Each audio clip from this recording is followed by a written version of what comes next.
আলু কেনা কোলেস্টেরল খরচ সহকারে 28 টাকা খরচ, অথচ বিক্রয় করছে মাত্র 12 টাকা 13 টাকা।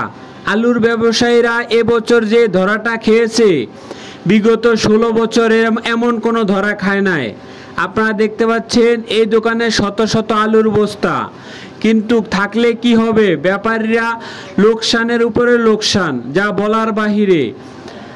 তারা বুক ফুলিয়ে কিছু করতে পারে না, বেশি মাল ঢুকাইতে পারে না, আড়তে ঢুকাইলে বেচতে পারে না। আপনারা দেখতে পাচ্ছেন প্রচুর আলু, তারা ইচ্ছা করলেই তারা বেচতে পারছে না। এখন আলু বিক্রি হচ্ছে 12 টাকা 13 টাকা 14 টাকা এরকম দরে। তাদের কোলেস্টেরলে ঢুকানোর পরে কেনা সহ তাদের খরচ 28 টাকা, কিন্তু বিক্রয় করছে মাত্র 13 টাকা 12 টাকা এরকম দরে, 14 টাকা এরকম দরে।